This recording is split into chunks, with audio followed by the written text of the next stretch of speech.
A group of 15 trade organizations recently surveyed small, women, and minority-owned businesses, in part to gauge their participation and readiness to compete for federal contractors, especially under funding coming from the CHIPS and Science Act and the bipartisan infrastructure bill.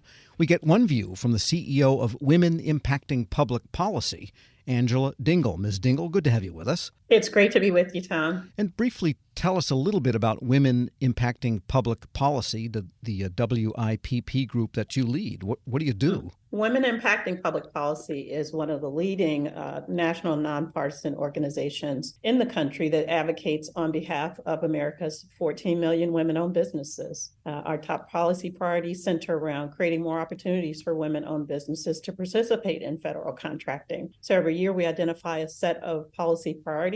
Access to procurement is one that has been on our radar screen for some time. So we do this through both advocacy and through education. And access to acquisition by the federal government, that's a big issue because the government, as you know, has a stated goal of small business contracting every year. And in terms of dollars, a lot of the agencies claim, well, we did better than the 23% or whatever it is. And I think the Biden administration increased that. And yet a smaller number of individual companies are participating in getting those dollars. And so yes, in one sense, access is improving, but it seems like access is decreasing. What's your feeling and what kind of policy changes might reverse that, do you think? There are a number of different things that might be causing that.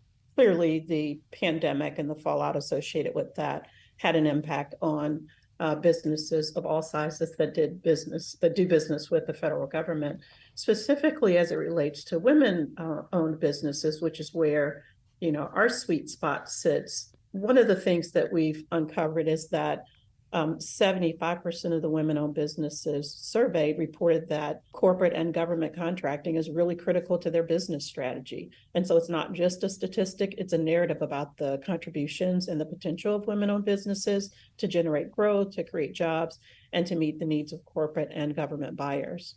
So what do you think federal contracting officers can do? I mean, that's what it devolves to is the individual CO, that 1102, to get a larger base of suppliers into their agencies as opposed to just making sure 23% of the dollars goes out to those types of companies. Yeah, that's a really interesting question. I was just on a call a few minutes ago talking to some women-owned businesses that are, really trying to expand their presence in the federal marketplace. And one of the challenges that the contracting workforce has in the federal government is that there's much more work to do and a lot less people available to do that. So education is a key component of what Women Impacting Public Policy, or WIP as we are affectionately known in the marketplace.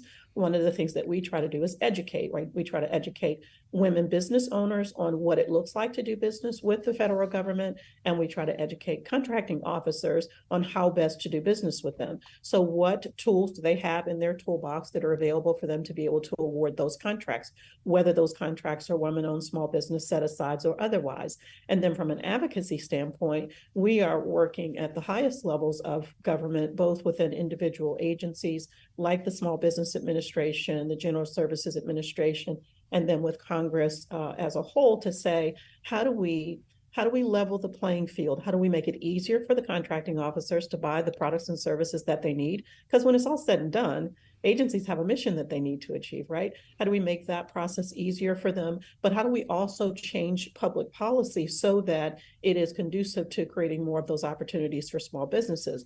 Does that mean we need to reduce the regulatory burden? Does that mean that we need to allocate more dollars? Does that mean that we need to educate contracting officers on how to set aside or create sole source opportunities for those women business owners? So we really encourage, we run a national program called Challenge Her. It is a partnership between the Small Business Administration, American Express, and Women Impacting Public Policy. And that is a great educational opportunity. We bring in partners from the public sector, the private sector, and business owners, right? So if we get a contracting officer that can come and spend the day with us, then they understand, they hear for themselves what the challenges are that the women businesses are running into. They also have an opportunity to meet and identify the women-owned businesses or businesses in general that can provide the products and services that they need. So we've done that program for years. We've educated over 26 6,000 women business owners, and allows us to form some really good partnerships with agencies to help them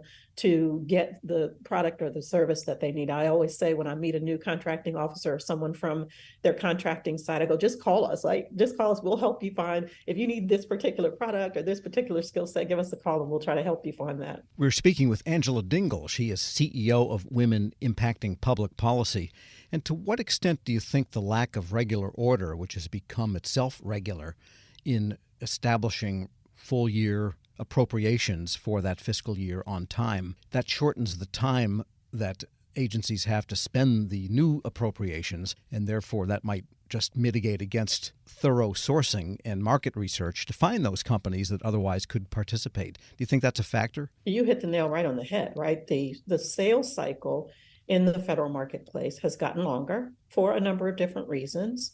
The way that the federal government buys is changing over time. When you look at it from a taxpayer standpoint, category management or bundling or consolidating buying power makes a whole lot of sense from a taxpayer standpoint. But what that means from a small business standpoint is that if you are not on one of the best in class contract vehicles, where those dollars might get awarded quickly, then you lose out on the opportunity.